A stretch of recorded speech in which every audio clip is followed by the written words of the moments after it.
Je m'en vais vous lire le communiqué numéro 18 de la situation du jour. Ce jeudi 19 mars 2020, l'Institut Pasteur de Dakar a communiqué au ministère de la Santé et de l'Action sociale les résultats des examens virologiques suivants. Sur 22 tests réalisés, 2 sont revenus positifs. Il s'agit de 2 cas importés. 3 patients hospitalisés ont été contrôlés négatifs, donc guéris. Il s'agit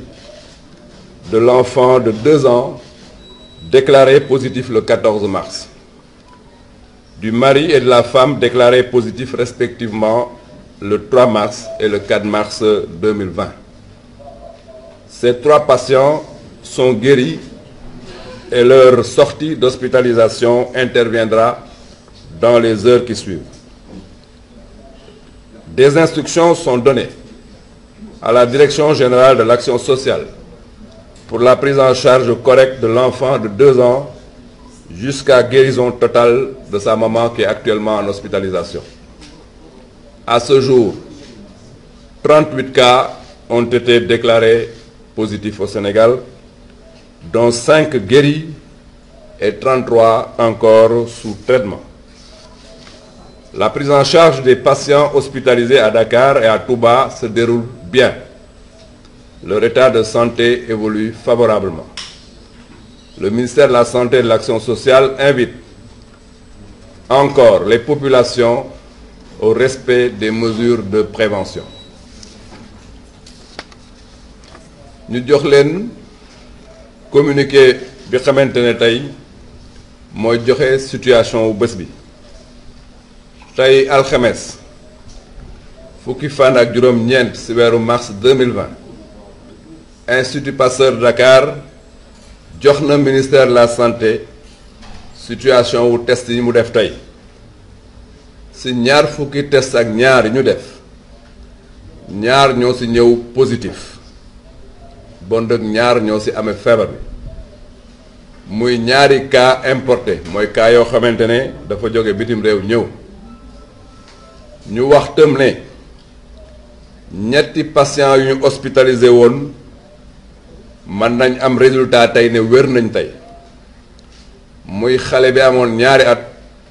te le 14 ñu ne woon dafa positif ak suñu mbokk bi xamante ne contrôlé woon nañ ko le 3 mars fële ci Géejawaay ñu ne woon c'est un monsieur de 80 ans moom ak soxnam yépp ñoom lañ hospitalisé woon ñoom ñaar ñëpp wér nañ.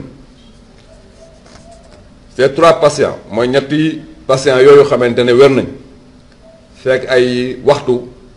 danañu organiser ñu génne leen jox nañ instruction direction générale action sociale pour que xale bi am ñaari at mu toppatoo ko ba yaayam génn parce que yaayam dafa positif te ñu ngi koy faj actuellement. Ministère de la santé action sociale mu ngi wax ne patients yi xamante ne ñu ngi leen hospitalisé yépp muy fanweer ak ñett parce que cas yi yu ñu déclaré Sénégal fanweer ak juróom-ñett la am juróom yu ci wër bon fanweer ak ñett ñoo des hospitalisation ñooñu nag ñu ngi leen toppatoo bu baax seen état de santé mu ngi évoluer ñuy demander population yépp ñu respecter li xamante ne ay digal la jógee ci ministère de la santé et de l'action sociale ñu ngi leen di remercier bu baax ngeen baal ma jox kàddu ministre des sports bu war a lancer un message bu jëm ci ASC yi ak tout le monde sportif pour que ñun ñëpp ñu jàpp ci xeex bi xamante ne xeexu réew mi yëpp la jërëjëf.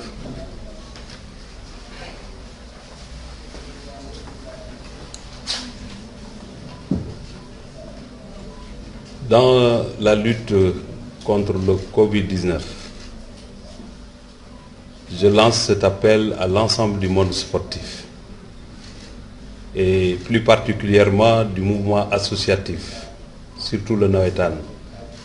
qui est représenté partout dans les villages, dans les quartiers,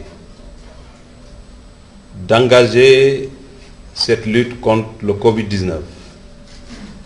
et d'aller dans les maisons, dans les villages, pour porter la bonne parole. Les pratiques qui nous ont été indiquées par les autorités sanitaires pour que la population puisse pratiquer ces bonnes mesures et qui vont accompagner les autorités sanitaires à prendre le dessus sur cette pandémie. Le monde sportif a le patriotisme qu'il faut, mais je voudrais que les responsables du mouvement associatif aillent au niveau de leur localité.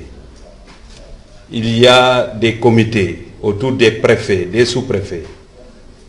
pour que les autorités sanitaires au niveau local puissent être accompagnées efficacement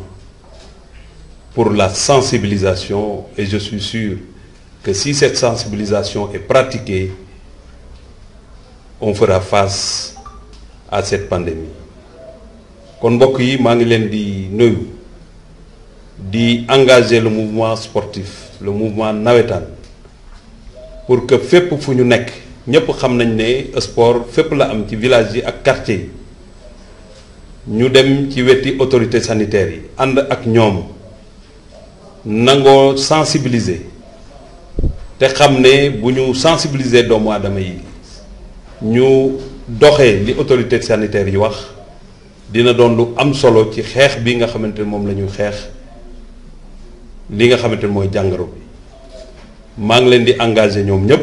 ci xeex boobu ñu jàppale leen ñu bañati ko def sax xeexu wax ci rajo nii rek wala ci télé waaye ñu def ko xeexu quartier xeexu village waxtaan ak nit ñi ñu moytu li nga xamante mooy dajaloo yi te lépp loo xamante ne waa Kër Docteur wax nañu ko ci jëm ci cet gi ñu doxe ko loolu dina am solo ci xeex bi nga xamante ne moom la Sénégal di xeex contre épidémie bi jërëjëf.